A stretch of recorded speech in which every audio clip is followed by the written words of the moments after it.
Welcome back to Grandpa Mark's Hobbies and a build update of Revell's 30 Ford Model A Coupe.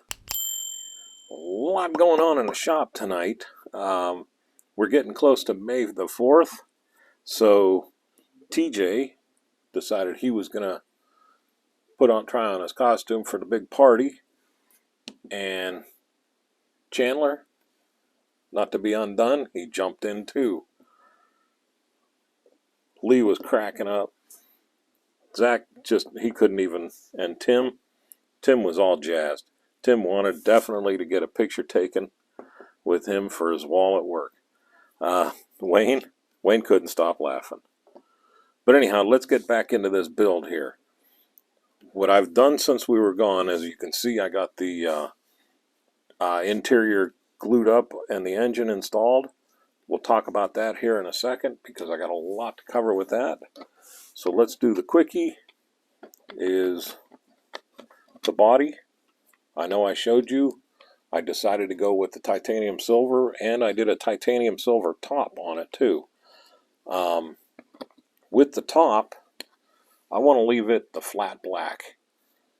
So let me move that out of the way. But the rest of the interior, I gave that flat black, and all this is, and same with the other top, is my real black from Accent. And I came back over that with one coat of Quick Shine. And the reason why I did that, I wasn't too worried about the gloss as much as I was worried about this getting scratched when I try to put it down over top of that interior. So I did that, and then I held the interior up to it, and I was like, nah, I'm glad I did that, the semi-gloss. So there's the body, and that covers pretty much the body. Let's bring this in, and I'm going to go over a couple of things. First off, you can see that I decided to go with the carburetors on this. I just like the details in the carburetor. Let me pull this up and give you a close look. They just really painted up nice. The only thing is with the carburetors, if you're using them, there's going to be two holes left in your valley pan. So what I ended up doing is I ended up making that frame rail and fuel hoses to just cover up that hole. And to be honest with you, I think it looks pretty darn good. So I did that, and then I went with the wires. I went with blue wires on this. Go figure, match it. And for everybody that's checking, that is the right firing order for a nail head. So for once I actually tried to make it right. Here's another thing. Don't put this on first before you attach all this. Go ahead and get the engine in. Don't glue it, but get it in, and then get your bottom brace on to hold it in place. And then you'll have room to move that up and down a little bit to get this lower hose in. Because if you don't, you're going to struggle with it just getting the height right on everything else. The belt, I did add the logos to it so that looks the part. I'm really happy. The interior, I went ahead and I used my panel liner in there to highlight everything, and I think it did great. Just a second here. Alexa, stop the alarm. Sorry about that if everybody else has tried to stop theirs too. The seats, remember, they're magnetized in there, and I did that so I can get back into the battery box. Now you see I got a tail with an LED on it, and I'll show you that here in a second. So let's flip this over first, and I'll show you what I did underneath. The underneath, I think, looks great. All the way up to the that color that goes on the capacitor on the starter. This engine is flipping detailed. The whole car is just, I love it. But when you're putting this together, this frame goes on, and then these things have to weasel their way around and up and down and in to get them in there. It took me a few minutes to get those in place. But now that we're at this point, I can start building my front end. And once I get the front end built and the radiator on, I can get my lights on, and I can start running my light wires back in here. I drilled a hole in the back right here to run them. And my plan is I'm going to run these down this side and over and in. These will just come right down the frame rail and down and in. And then I'm going to take Mod Podge and I'm going to fill that hole with Mod Podge. And then I'll paint it rubber black, and it'll look just like a boot coming out of the trunk. The battery box, or the battery, was supposed to be under there anyhow, and then a fuel tank here. So it'll be perfect. So now let's back over. Remember, I got the seats magnetized in, so my Snicker bar fingers can pull them out, and when I put them back in, they will go right smack dab back in place. So I love those little rare earth magnets. They're doing a lot for this one. So let me get the seats out. And now you can really see that internal frame. Instead of having an interior, they gutted it and set it up. You'll have to forgive my battery box right now because that's the main reason why we're here today, is I want to show you what I ended up doing that's different. Thanks to Bruce over there, he got me thinking, and he did a really cool thing with a paper clip where you push it in and it turns it on and turns it off. What I was more worried about was having the wires constantly, pulling the battery out and putting it in to change the battery, eventually wearing those wires out or having a big spool and everything and just untidy. So what I ended up doing, remember, this is not attached, it slides out, and it will slide out with the body on, and then this is magnetized on. So watch this. See, the light is off and it's on.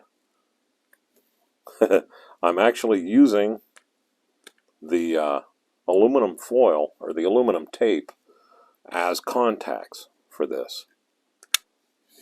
So when you drop it down, the aluminum tape makes contact, and I'll pull this up and I'll show you what I did.